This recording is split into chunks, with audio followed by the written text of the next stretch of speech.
Back in 2023, when we did the garden for Centrepoint at Chelsea, the whole point of the garden was that we were going to highlight the good work that Centrepoint does for the homeless young people.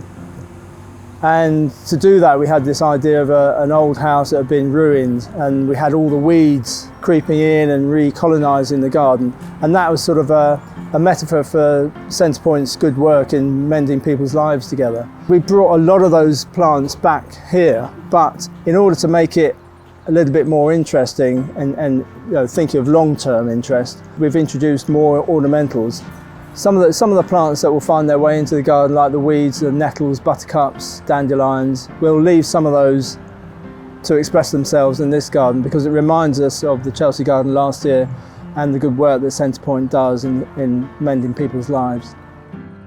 Centrepoint are not going to end youth homelessness on their own. We can build hostels, we can deliver services, but actually we need to make the ending youth homelessness a social issue, a societal issue. Bring in government, bring in policy, bring in commissioners, bring in funders, and bring in consciousness in the general public. So the Chelsea Flower Show was really helpful, a big step forward in sometimes reaching completely new people, thinking about what we're trying to do and end youth homelessness. And it's not just about hostels, it's societal attitudes. And if we can get it into the media, if we can get it into people's consciousness, that actually it's wrong, it's unfair that young people face homelessness. And hundreds of thousands of people have seen our garden, interacted with it. And if we can start to bring them on board, it all helps in that journey that we want to end youth homelessness.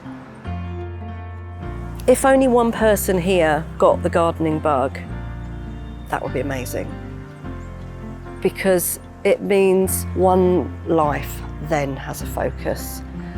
Once you've got something that you're passionate about, I think it takes you to places that you wouldn't have gone to before. And it doesn't matter what you've done in the past, if you've got something you're interested in, especially something like gardening, I think it will create new opportunities for you if you have that passion and you're interested. You start to make connections with people as well who work in it. And somebody who might be here now, in 3 years' time, they could be on an RHS level 2 course, potentially, training to be a professional gardener. And then in 5 years' time, maybe they're at one of the big gardens somewhere, one of the big RHS gardens. Their lives would have been turned around, and that would be really nice. If we could help that in some way, that would be amazing. Yeah, working with Cleve has been a really important part of this project, and he's taken the time to visit other services, understand what perhaps Centrepoint young people need, and understand the environments that Centrepoint tries to create for young people. He's really listened and he's incorporated touches within the garden that not only symbolic of the journey of young people leaving homelessness, but deliberately tried to create that environment that'll be really conducive to young people using it, interacting with it, and hopefully being really inspired by being in a space such as this.